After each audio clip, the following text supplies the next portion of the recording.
Okay guys, we are going to start off our sauce with the skillet that we are going to add just a tiny little bit of oil into it.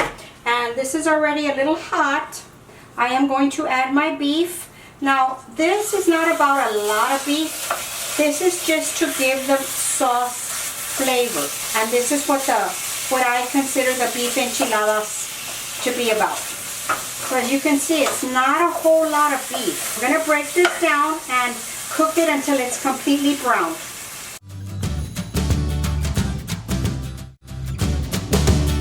Okay, now that the meat is completely fried up, we are going to add our onion.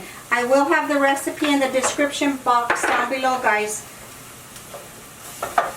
And this recipe can be easily doubled or even cut in half if you need to, if you don't want to have, you know, this quantity.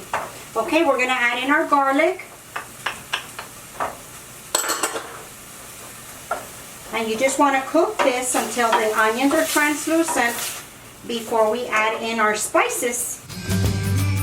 This is going to take about 5 minutes for the onions to become translucent, because basically you want the onions to, they're going to disappear. They're going to cook off in the sauce, or they should. So you're not going to see too much of that when the sauce is finished. Okay, now that everything is cooked off, the onions are very translucent, we are going to start adding our spices. Now this is going to need just a little bit more oil. The meat was pretty lean. So we're going to add in our spices. We're going to add in our comino, our salt. We're going to grind some pepper, some fresh pepper. Mix that up. And you can start smelling it when you cook the spices.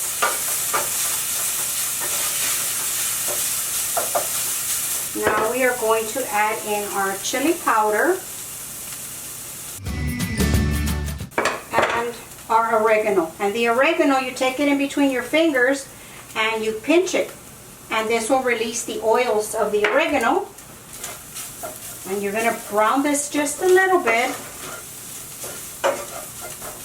Now we're going to add in our flour.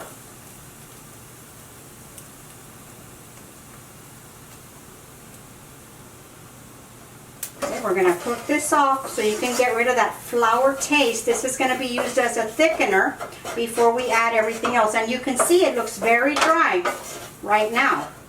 Just cook that off. Okay, now you can smell the essence of the spices, and the flour has been cooked off, the taste, the flour taste.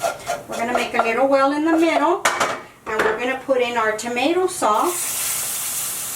Put the whole can of tomato sauce. Like I said, I will leave the ingredients linked below for the sauce. And we are going to add in our beef broth at the same time. You know, this is quite a bit of sauce, but I like to use it that day and then maybe save some in the freezer. Package it up and save it in the freezer. Okay, you gotta keep stirring it so that the flour doesn't lump up on you, okay? As soon as this breaks a bubble, that's when you taste it for salt and pepper.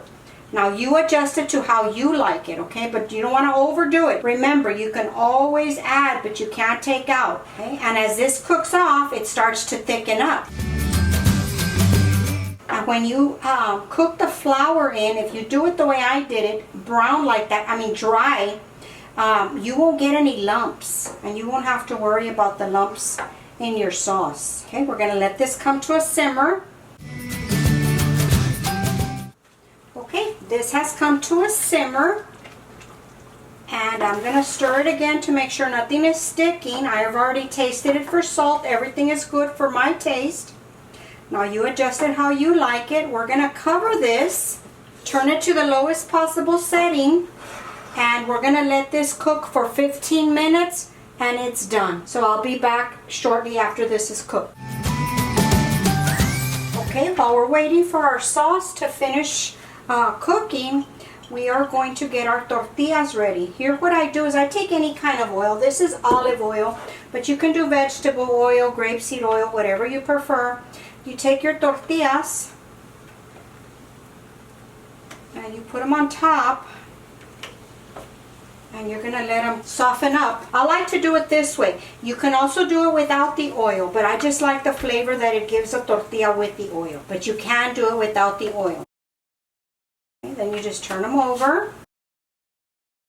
Then I have my little tortilla warmer right here that I'm gonna put them in so that they don't dry up or get hard on me. And I put a little piece of foil so I can just have things ready, you know, for when we start to roll them in the casserole dish. Okay, now these are ready.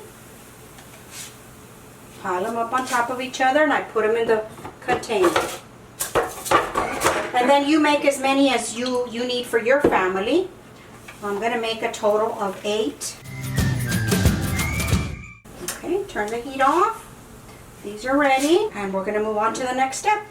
Okay guys, it's been about 15-20 minutes and I'm going to turn this off because this is ready, and that's the consistency of the gravy sauce. Just like that. Okay, we're going to go ahead and assemble the enchiladas, so I'm going to move y'all back over to the counter. Okay guys, we're going to start rolling our tortillas.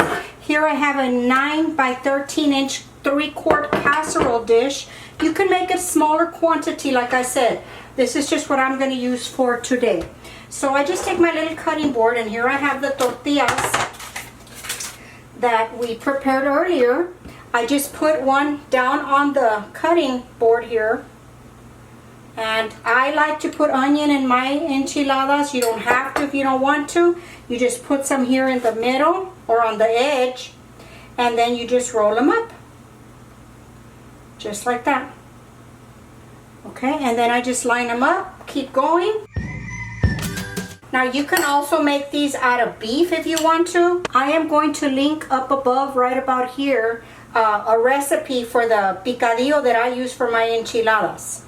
So if you want to use the beef, you absolutely can. Whatever your choice.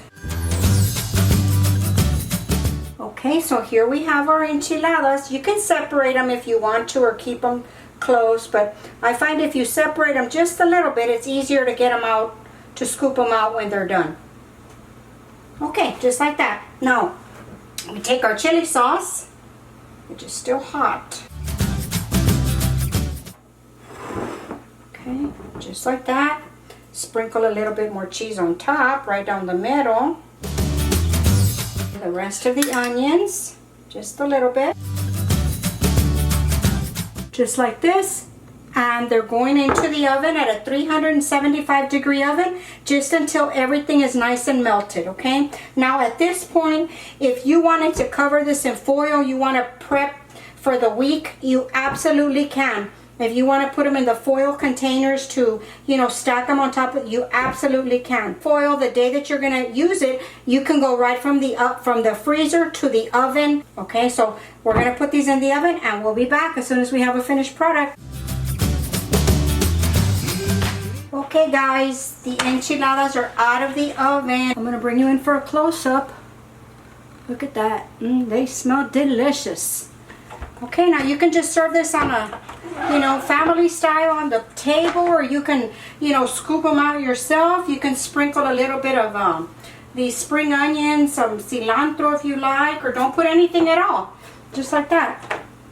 And like I said, you can easily freeze it before this point and it'll be a wonderful dinner, quick dinner. This sauce doesn't take too much time, and I think it's very well worth it, the steps that are required. Okay guys, that's going to conclude the video for today. I hope you enjoyed it. I sure enjoyed making it for you. And if you have any questions, leave them in the comments below and I will get back with you as soon as I can. And also, if you enjoyed the video, give us a thumbs up. Subscribe to the channel. The button's going to be right there. And go follow us on Facebook at Virtual Kitchen with Laura and on Instagram. Thank you so much for your attention on the video, guys. I'll talk to y'all later. Bye.